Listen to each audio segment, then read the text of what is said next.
സത്യത്തെ ജീവവായുവായി കാണുന്നവർക്ക് 1000 ശത്രുക്കൾ ഉണ്ടാകും.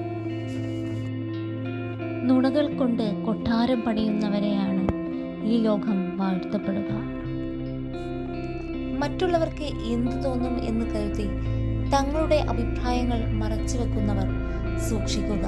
ഒരുപക്ഷെ തങ്ങളുടെ അഭിപ്രായം പറയാൻ പിന്നീട് ഒരു അവസരം നഷ്ടപ്പെട്ടേക്കാം. കഴിഞ്ഞുപോയ കാലത്തിലെ ഒരുപാട് ഓർമ്മകളുടെ വിങ്ങലാകാം ഇന്ന്. ആ വിങ്ങലിൽ നിന്ന് എങ്ങനെ പുറത്തു കടക്കുന്നു എന്നതാണ് ജീവിത വിജയം എന്ന് പറയുന്നത്. നടന്നു പോകുമ്പോൾ ഒരുപാട് കല്ലുകൾ കാണും. എല്ലാ കല്ലുകളും എടുത്തു മാറ്റി നമുക്ക് എവിടെയും എത്തിപ്പെടാൻ കഴിയില്ല. ജീവിതത്തിലും ഇതുപോലെയാണ്. പ്രശ്നങ്ങളെ മാത്രം നോക്കി നടന്നാൽ നമ്മൾ എവിടെയും എത്തിപ്പെടുകയില്ല. ലക്ഷ്യത്തിലേക്ക് മാത്രം നോക്കൂ.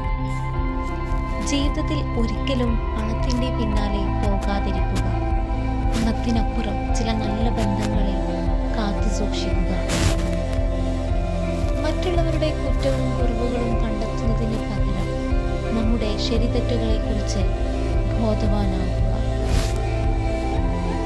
വേദനയുടെ കയ്പുനീർ രുചിക്കുമ്പോഴും മറ്റുള്ളവരുടെ ജീവിതത്തിൽ ഒരു സാന്ത്വനം ആവാൻ നമുക്ക് കഴിയുള്ളൂ എങ്കിൽ നിങ്ങളാണ് ജീവിതത്തിലെ വിജയി. മറ്റുള്ളവരുടെ ജീവിതത്തിലെ പ്രയാസങ്ങളും പ്രതിസന്ധികളും തൊട്ടറിഞ്ഞാൽ തങ്ങളുടെ ജീവിതം എത്ര ലളിതമാണെന്ന് തിരിച്ചറിയും.